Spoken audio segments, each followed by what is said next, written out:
Ok. Meus jovens, boa tarde a todos. Nós estamos aqui fazendo o nosso primeiro vídeo-aula na perspectiva de que vocês possam, de facto, dar continuidade à nossa disciplina de termodinâmica.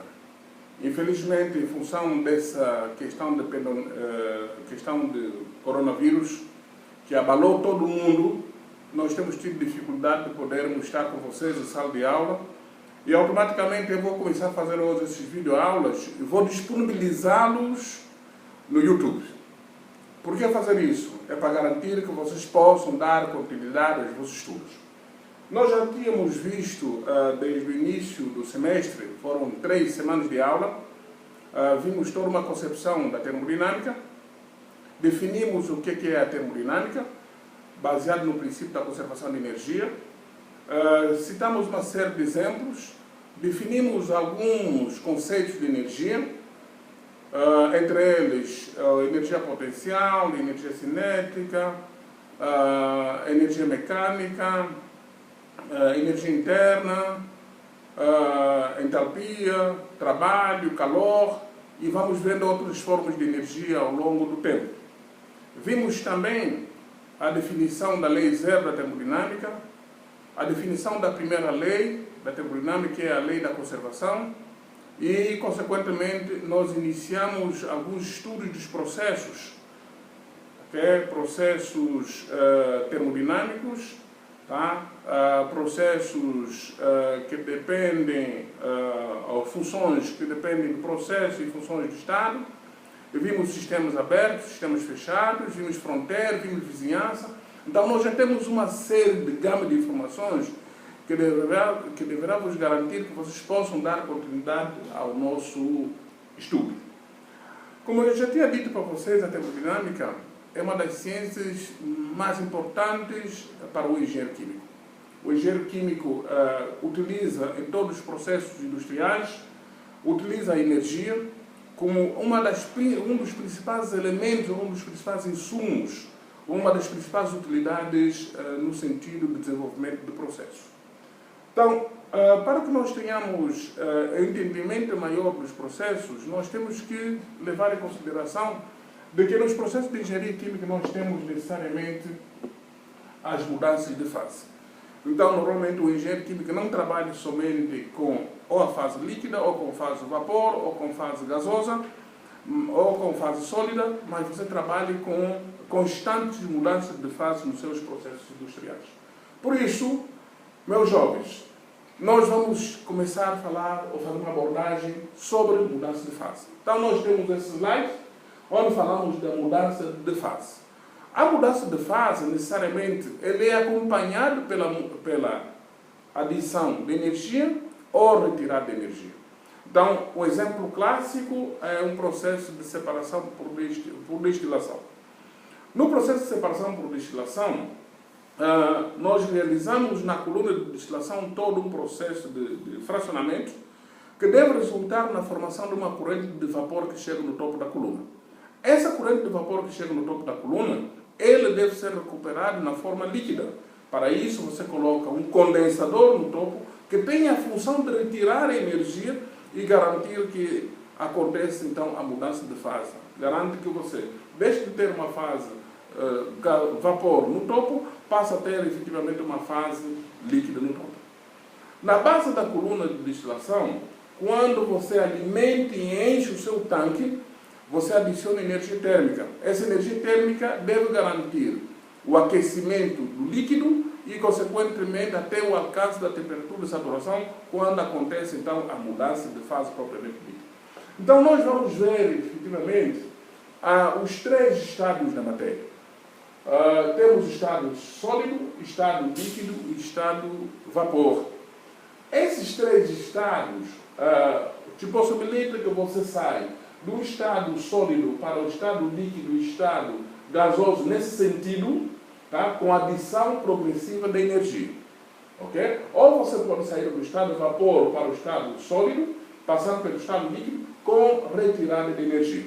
Então, nos processos de engenharia química, nós temos necessariamente o objetivo, temos necessariamente que retirar energia ou adicionar energia para que aconteça a mudança de fase.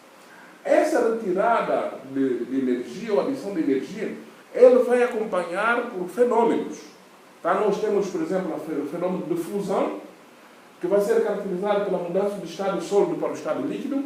O fenômeno de vaporização, que é associado à mudança de estado líquido para o estado gasoso. Então, esses dois fenômenos, eles são acompanhados pela adição de energia no meu sistema, energia térmica. Ou um fenômeno de sublimação, que acontece com a mudança do estado sólido para o estado vapor. Okay? Então, todos esses fenômenos, tanto a fusão, sublimação e vaporização, eles acontecem com a adição de energia no sistema. Por outro lado, nós também podemos sair do estado vapor para o estado líquido, ou do estado líquido para o estado sólido, com a retirada de energia. Então, a condensação, por exemplo, que eu já fiz referência na coluna de distilação, a solidificação, tá? Quando você tem o gelo, por exemplo, água, você coloca a água no freezer, depois de um certo tempo, o que vai acontecer? Ao longo do tempo vai acontecendo a retirada de energia do sistema, garantindo que no final do processo você tenha a solidificação da sua água. E, por outro lado, a própria cristalização, que é uma sublimação inversa. Tá? Todos esses fenômenos são acompanhados pela retirada de energia do sistema. Esse comportamento de mudança de fase, ele é representado por diagramas específicos. Diagramas específicos. Quais são os diagramas específicos que nós conhecemos? Temos o diagrama pressão-temperatura. O diagrama pressão-temperatura é o diagrama que representa o comportamento de um componente puro, tá? Que envolve a mudança de fases. Então, nós temos o diagrama pressão versus temperatura e temos a fase sólida, a fase líquida e a fase gasosa ou vapor aqui representada. Cada uma dessas curvas representa o equilíbrio de fase, o equilíbrio sólido-vapor, okay? O equilíbrio sólido-líquido, o equilíbrio líquido-vapor. Esse equilíbrio termodinâmico, ele é baseado por um princípio de igualdade de forças motrizes. E, por outro lado, eu sempre pergunto, qual é a diferença entre um vapor e um líquido? Qual é a diferença entre um vapor e um gás? E eu tenho dito constantemente, o gás, nós chamamos o ar de gás, porque o ar é composto por nitrogênio e oxigênio, e ele coexiste acima das suas condições críticas. Por isso, o gás ele vai coexistir sempre acima das condições críticas. Quando nós fizemos, ou vocês ouvem falar, por exemplo, do processo de extração com fluido supercrítico, porque o fluido que você está utilizando, ele está operando numa condição acima das suas condições críticas. Então, essa representação possibilita efetivamente aquilo que nós vimos observar, que a transição da fase sólida para a fase vapor acontece por sublimação, baseada na curva de equilíbrio correspondente. A transição da fase sólida para a fase líquida é representada por um processo de fusão, okay? E a transição da fase líquida para a fase vapor é representada por uma curva de vaporização. E nós temos o ponto triplo, onde a fase sólida, a fase líquida e a fase vapor coexistem em equilíbrio entre si. Okay? Então, como nós nesse diagrama não conseguimos representar o comportamento, o volume propriamente dito, então o que é feito nessa circunstância? Foram desenvolvido um diagrama PVT. Ok, só lembrando para vocês todos, que quando nós trabalhamos com o diagrama, com os parâmetros pressão e temperatura, nós definimos a pressão e temperatura como propriedades, como funções de estado. Quando integrado uma função de estado, ela resulta numa diferença finita. Okay? Então, ele não depende do processo, depende do estado inicial e do estado final.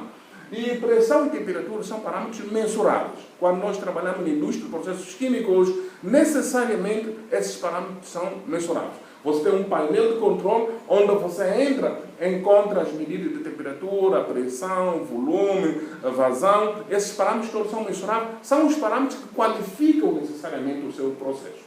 Então, na ausência na ausência do volume, para melhor mensurar esse comportamento, foram desenvolvidos então os diagramas pressão, volume e temperatura. Os diagramas PVT. Diagramas PVT são muito falados. Diagramas PVT estão necessariamente envolvidos em todos os nossos processos e são parâmetros necessariamente mensuráveis. Diagrama PVT, como nós já vimos, por exemplo, num processo de expansão e compressão, nós vimos o seguinte: nós temos um cilindro, aplicamos uma força sobre o êmbolo e automaticamente, com a aplicação da força, acontece a redução do volume do sistema. Com a redução do volume, nós temos o aumento da pressão, porque as moléculas do sistema estão muito próximas uma da outra e eles começam a exercer as suas forças de repulsão e contração entre as moléculas. Quando você aumenta o volume do sistema, quando você diminui o volume do sistema, aumenta a pressão, necessariamente para um processo adiabático, você acaba aumentando necessariamente a temperatura do sistema se não tiver uma dissipação térmica no processo. Ok? Então, para isto, nós temos a representação dos diagramas pressão versus volume em função da temperatura. Então, cada uma dessas curvas aqui, ela representa isoterma. São as isotermas. Uma isoterma é um processo realizado a temperatura constante. Uma isoterma. Então, por exemplo, o processo, eu estou saindo do ponto 1, ou do ponto E, para chegar no ponto H. Eu vou realizar esse processo a temperatura T1, uma temperatura constante. Então, saímos daqui, viemos, tá?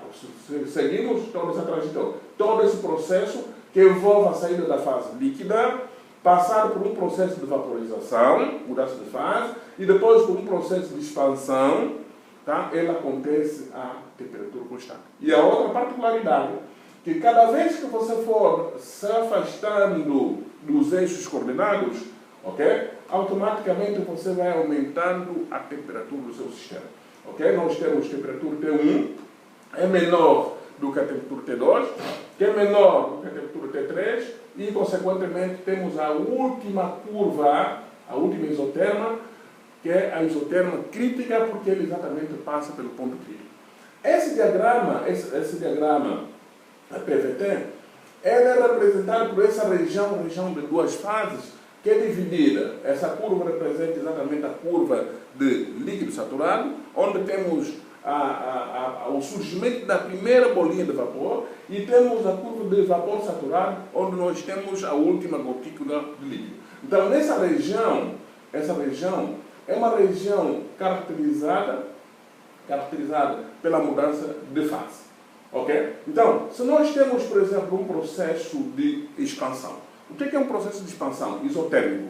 Processo de expansão isotérmico. Por exemplo, num processo de expansão isotérmico, é um processo onde acontece o aumento do volume. Então, saindo do ponto G para o ponto H, nós estamos aumentando o volume e, consequentemente, diminuindo a pressão do sistema num processo a temperatura constante. Então, para melhor representar esse comportamento, foram desenvolvidas as equações de estado. As equações de estado foram propostas no sentido de poder garantir que haja uma representação precisa do comportamento PVT a partir de uma única equação de estado. Então, equações de estado. As equações de estado são expressões analíticas que relacionam as propriedades volumétricas de um fluido da seguinte forma. Uma equação de estado, ela pode representar uma relação entre pressão como função da temperatura, volume e número de moles no sistema, ou o volume como função da temperatura, pressão e número de moles no sistema. Então, as equações de estado, tá? Com as equações de estado, eles foram propostos para incorporar necessariamente todos esses parâmetros que estamos fazendo referência. Quais são os parâmetros? Pressão, temperatura, volume. Ok. Então, a equação de estado. As equações de estado, eles relacionam as diferentes variáveis termodinâmicas de um sistema em estado de equilíbrio. Eles relacionam as diferentes variáveis. Quais são as variáveis que estão associadas? Temperatura, pressão e volume. Por isso, é fundamental entender a regra das fases para melhor compreender as equações de Estado. Então, a regra das fases, eles são precisas unicamente